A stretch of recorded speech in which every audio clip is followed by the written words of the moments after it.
No dia 14 de maio, eu saí por aí. Não tinha trabalho, nem casa, nem para onde ir. Levando a senzala na alma, eu subi a favela, pensando em um dia descer, mas nunca desci. O que o caso de uma mulher negra expulsa de um avião nos ensina sobre o eterno 14 de maio? Com as palavras cantadas do poeta Lazo Matumbi em 14 de maio, nós iniciamos este episódio extremamente necessário do Papo Juriscast, o seu podcast jurídico diferente. Eu sou Erickson Moraes e estou aqui virtualmente ladeado por meus queridíssimos amigos Bel Becker, Gerson Cardoso Gessinho, infelizmente a gente tem que refletir sobre diversos fatos que aconteceram após 14 de maio de 1888, diante dessa abolição inconclusa que termina trazendo efeitos históricos continuados nas vidas das pessoas negras até hoje, né? Ontem foi Samantha, hoje pode ser eu, outra pessoa afrodescendente, principalmente aquela vinculada à ideia cada vez mais de negra retinta. A cor da pele dela, quanto mais escura for, mais ela tende a sofrer todas as violências decorrentes de uma sociedade racista. Fiquem aí no nosso podcast, que só está apenas começando. Gente, a notícia é sempre lastimável, né? O que a gente tem aqui de novidade não é nem um pouco novidade, mas é importante a gente situar quem está assistindo a gente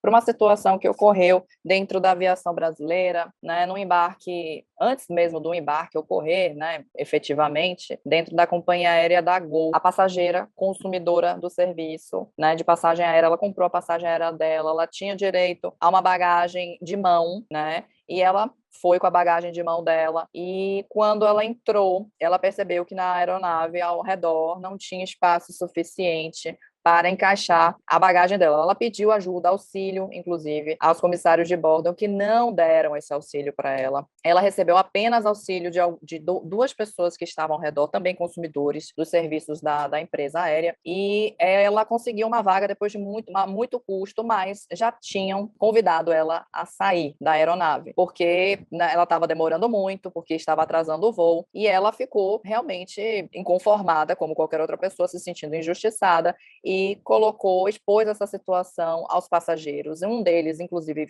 filmou ela explicando o que estava ocorrendo, que ela estava se sentindo completamente injustiçada, porque disseram que ou ela despachava a bagagem de mão dela junto com o notebook, o que seria um absurdo, ou ela se retirava porque eles já estavam no tempo de embarcar. Então, foi aquela situação absurda, e depois dela ter se manifestado, ela, de fato, foi convidada a se retirar. E aí foi uma situação que, inclusive, mexeu com os ânimos dela, ela se sentiu muito mal com isso, qualquer pessoa no lugar dela teria se sentido também muito mal, mas existe algo além nessa situação. É importante que a gente diga que existe uma visão, existe uma lente de quem promoveu essa ação tão injusta, e a gente vai falar dessa lente hoje, que é a lente racial. Verdade. Outra coisa também, Bel. Outra pessoa passou pela mesma circunstância do avião, uma pessoa branca, e teve toda a ajuda. Foi apontada que a professora Samantha colocaria em risco a tripulação, estaria portando algum objeto que poderia, na verdade, o que acontece é um corpo indesejado dentro daquele espaço que não é para acolher a pessoa negra. A gente costuma falar que ser negro numa sociedade racista é danoso desde o próprio ventre materno, que é aquela pessoa que não tem acesso à alimentação, quando nascem, são as pessoas que mais morrem nos 2 primeiros anos de vida, têm dificuldade depois de inserir numa escola, no ensino superior. Então, infelizmente, nós convivemos já com todo esse estereótipo que recai sobre a gente. E quando a gente fala sobre mulher negra, é a que está ali numa situação de maior vulnerabilidade, de maior violência estatal, social também. É a pessoa que é lida como rasbosa, barraqueira, né, animalizada. E Samantha adotou uma postura totalmente diferente. Ela conseguiu discutir, debater, não sendo vista a sua argumentação como satisfatória por uma equipe branca, foi considerada até como um praticante do crime de desacato, sendo levada a assinar um termo circunstanciado de um crime de menor potencial ofensivo. A gente para pensar o quanto isso é perverso, danoso, né? Gente, é importante que se diga que Samantha, ela foi muito pontual em todas as considerações dela. A gente pode deixar linkado aqui, inclusive, o vídeo que viralizou, ela mostrando a insatisfação dela. Ela não foi grossa, ela não foi desrespeitosa desrespeitosa com ninguém, ela apenas estava narrando os fatos. E esse convite para ser retirada da aeronave foi um absurdo. Inclusive, a gente tem imagens, a gente pode deixar Desculpa linkado. até te interromper, eu acho que terminou não sendo nem convite, porque a partir do momento que adentram 3 policiais, né, ali, numa forma de intimidar, literalmente, você fica totalmente refém. E outra Ela foi coisa, intimidada, né? O que eu quero intimidada. falar de convite quando eu coloco Não, aspas. mas você colocou de uma forma bem perfeita, mas para mostrar as pessoas do outro lado como é que as coisas acontecem de uma forma sutil. Para quem estava ali chegando, aquelas 3 pessoas que provavelmente falaram assim, estou te convidando a sair realmente da aeronave, nós percebemos que Samantha o tempo todo dialogava com as pessoas, fazendo com que as pessoas que estavam assistindo aquele fato racista se colocassem naquela cena também, chamando até responsabilidade para si. E uma forma que me chamou muito a atenção, um fato, foi justamente o ato ser filmado por uma jornalista branca baiana. Se ela não tivesse filmado, postado nas redes sociais, questionado esse fato, será que ia ser interpretado, por exemplo, como racismo? Conteúdos como estes, dentre outros, nós temos aqui no Papo Juriscast. Não se esqueça de se inscrever, curtir e compartilhar esse vídeo.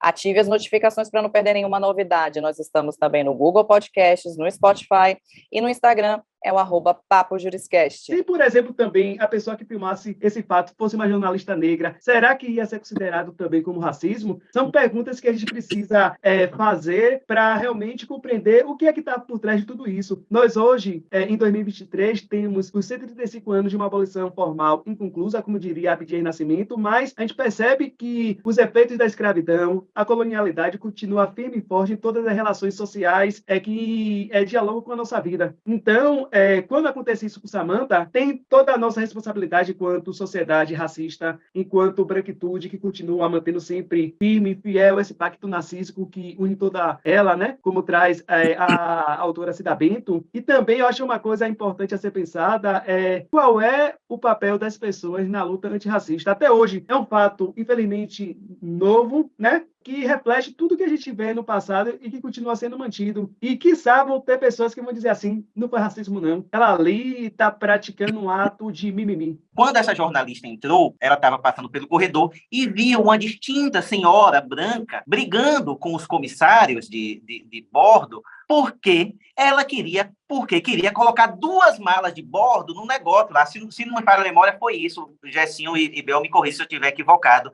E fez o escarcéu e colocou as 2 malas dela. Nós sabemos que temos direito a colocar uma e despachar se houver necessidade de outra, não é isso? Isso foi outro caso, amigo? Foi outro Não, caso? no mesmo avião, no mesmo voo. No mesmo voo em que a professora Samantha foi expulsa porque queriam simplesmente despachar uma bolsa de bordo com equipamentos que poderiam se quebrar ao serem despachados. Uma outra mulher branca fez um escarcéu, conforme relatado por essa mesma jornalista, porque queria colocar 2 bolsas de bordo lá em cima, né, no bagageiro, e simplesmente ninguém fez nada. Tá bom, pode tocar. Deixa eu só fazer um parênteses. Parece que foi por conta de um direito a milhas. Aí, como ela tinha milhas, ela teria direito a mais uma bagagem. O que precisa ser revisto, inclusive, na nossa legislação, essa questão de quem tem milhas tem mais direito a colocar peso, né, dentro da embarcação. Porque é padrão, né? O tamanho, a quantidade, a especificação técnica, o peso é padrão. Porque existem regras realmente sobre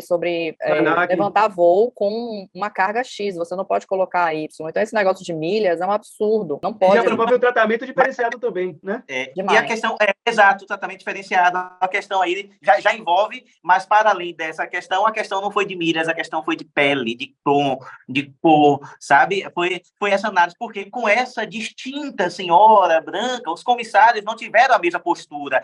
O comandante do voo não chamou a polícia para ela. O comandante do voo não teve sequer a hombridade, a dignidade de sair de sua cabine e vir até o corredor dizer o porquê dela ser retirada, ser expulsa do voo. Simplesmente nós sabemos que pela legislação brasileira, dentro de uma aeronave, o comandante do voo é a autoridade máxima ali, né? Ele acaba exercendo um munus público ali, tem poder de polícia, inclusive. Então não teve sequer a dignidade de ir até a professora Samantha e informá-lo o motivo. Mas tem um outro ponto, e Gessinho fala muito bem, a necessidade de adotarmos posturas antirracistas, e Angela Davis, não me fala a memória, que fala, né? Não basta não ser racista, tem que ser ser antirracista, não é? Então, o que é que acontece? Se a gente observar bem, naquele vídeo em que acontece, a professora Samantha é defendida ali exclusivamente por pessoas e basicamente mulheres negras. Eu não vi, pelo menos naquele vídeo, naqueles cortes, nenhuma pessoa branca se levantando para sair em defesa dela. Eu não sei se vocês prestaram atenção nisso. Eu não sei quem estava filmando, amigo, porque inclusive uma das pessoas que estava, não sei se foi a jornalista branca que Gersinho estava falando, mas ela foi acompanhando e ela inclusive foi convidada, intimada a comparecer na dele. Não, você também vem com a gente, então, já que você está filmando, pode vir. Mas você está querendo saber, então você vem também. Bem assim, foi a abordagem feita com ela também. Para se levantar ali, se colocar entre a vítima e entre os policiais federais. Não chega para lá, né? Tá tudo errado. Não chega para lá para dizer não vai levá-la. Não, mas essa daí ela questionou. Eu quero saber também o que está acontecendo. Ela saiu da aeronave, foi atrás. Eu não sei se ela era branca. Eu não sei isso. Dizer. Eu sei as outras pessoas que estavam naquele corte ali, as únicas pessoas que eu vi, pelo menos naquele vídeo, se levantando para se colocar, para colocar o seu corpo em risco para defender um outro ser humano, a sua integridade física, a sua integridade moral, foram única e exclusivamente pessoas negras. Eu não vi pessoas brancas se levantando. E isso faz parte justamente desse pacto, né, de que diz a professora Cida, se a professora Samantha fosse uma pessoa branca, será que as demais pessoas brancas que estavam ali não se solidarizariam? Será que não se levantariam também? Será que não começariam a colocar sua voz à disposição dela para bradar? Isso é um absurdo, não pode despachar mala que tem notebook, ela tem direito de colocar mala de bordo, ou pode ir no chão, nos pés, embaixo do banco. Será que não fariam isso? E justamente um pacto subliminar, né? E não tão subliminar assim, mas que fica muito evidente em situações dessas. E é um dever nosso, é um dever ético nosso, nos posicionar, sobretudo em situações como essas, né? A gente precisa ser instrumento também de combate aos atos, no momento em que esses atos estão acontecendo, aos atos racistas, no momento em que estão acontecendo. Porque era uma situação ali para todo mundo, no mínimo uma parte considerável dos passageiros ali, se colocarem contrários. Foram 2 horas, imagine o massacre que a professora Samantha não sofreu em 2 horas ali, tentando resolver o problema praticamente sozinha. Eu ia falar sobre o racismo estrutural, olha só, coisa interessante. Essa informação que Erickson trouxe sobre a outra passageira que conseguiu, né, através das milhas, mais uma bagagem, já gerou uma situação complicada, e aí a gente vai vendo como a estrutura do racismo vai se desencadeando, mas ela tem direito, ela é branca, ela pode falar o que ela quiser, né, e eu não sei realmente se a pessoa, mas eu lembro só de mulheres terem acompanhado ela, de terem defendido ela. A gente está falando de um ambiente que é a aviação. A aviação é um ambiente extremamente elitista, não se esqueçam, quando Lula foi eleito, o que as pessoas, que a branquitude, né, reclamava é que agora nós teríamos o quê? Empregadas indo para a Disney, pegando o avião e indo para a Disney. Então a gente está falando... O aeroporto virou uma rodoviária, né? Virou uma rodoviária, tinha essa história, né? A gente ouvia essas histórias absurdas. Então a gente está falando de um ambiente extremamente elitista. Ambientes elitistas, elitizados, são ambientes extremamente racistas, né?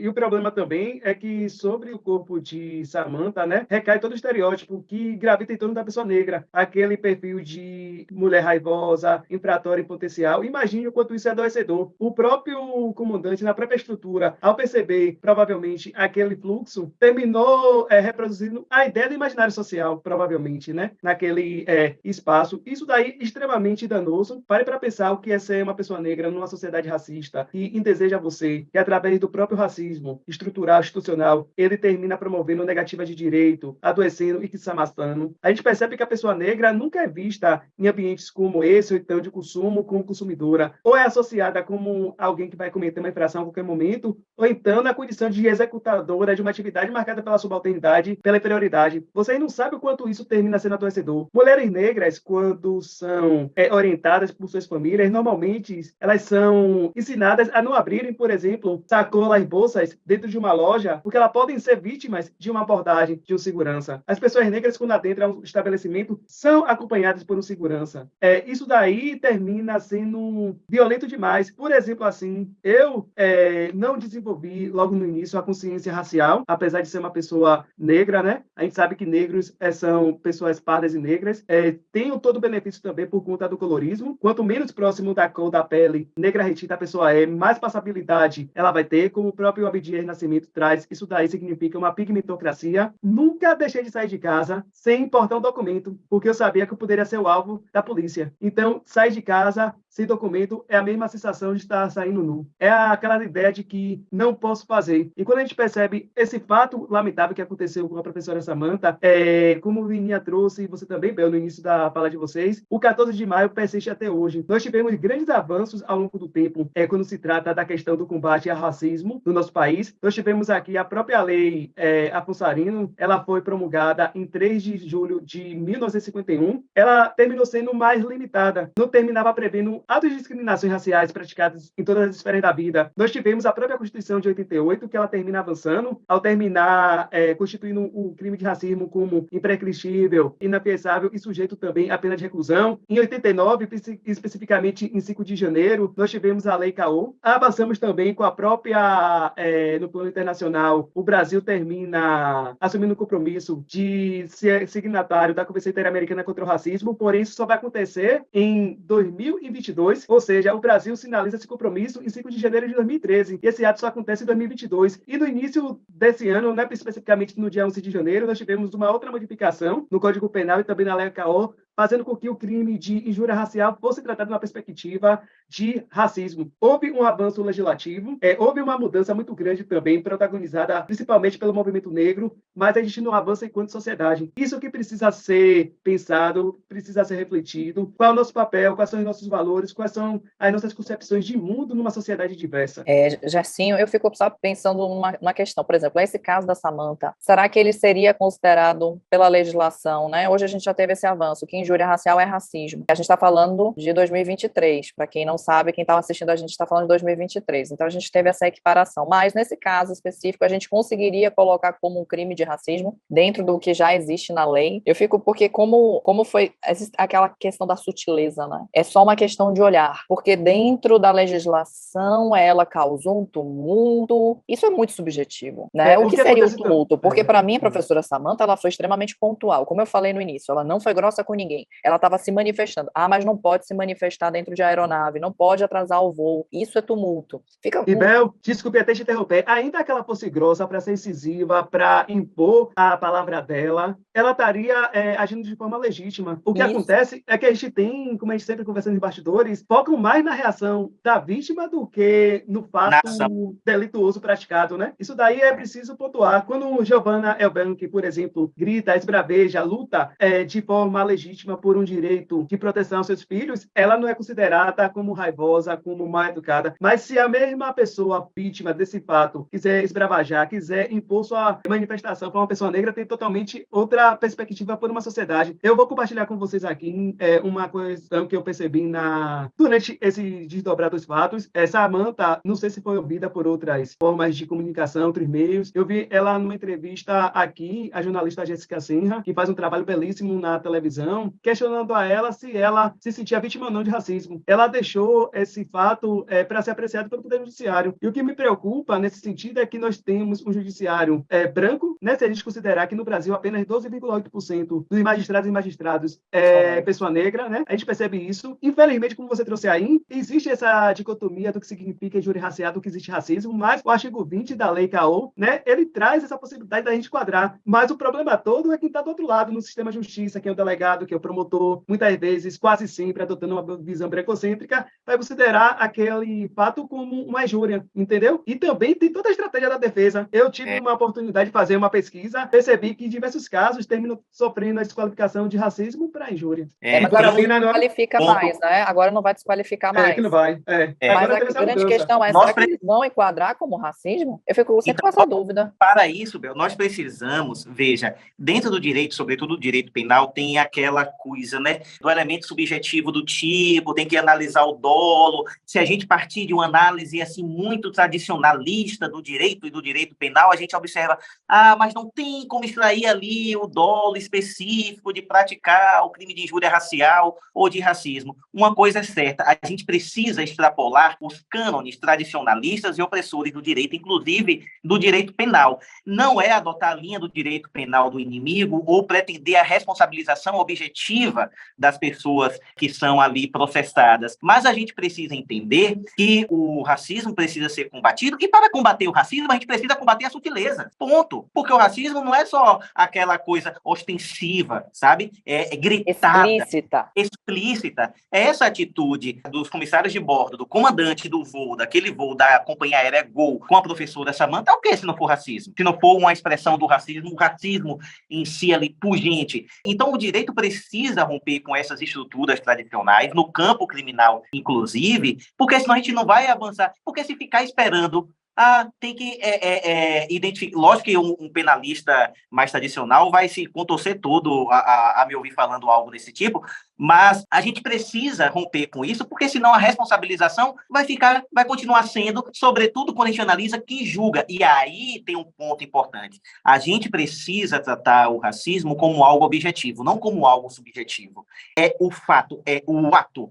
Tem uma música de um músico feirense chamado Dion Norina. Ele é incrível, ele é fantástico.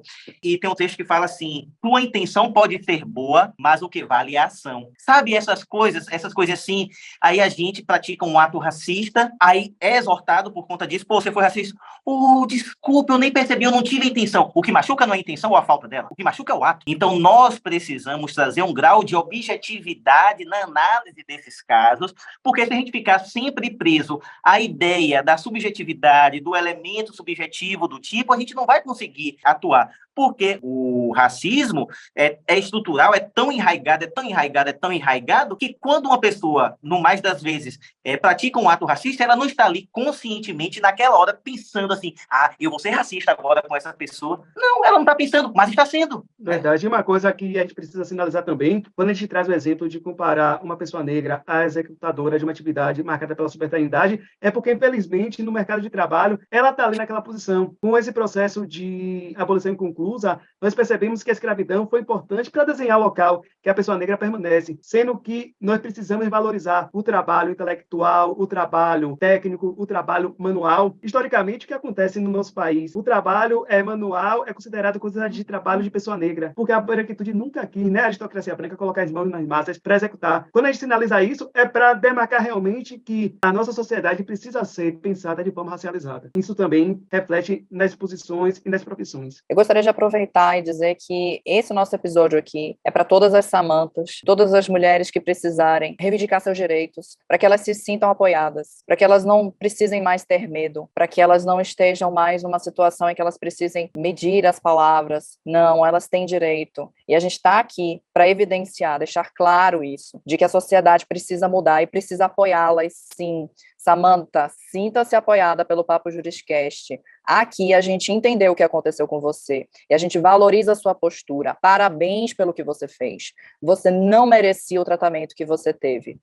Eu só queria finalizar mais uma vez com 2 versos de Lázaro Matumbi. A coisa mais certa tem que ser a coisa mais justa. Eu sou o que sou, pois agora eu sei quem sou eu.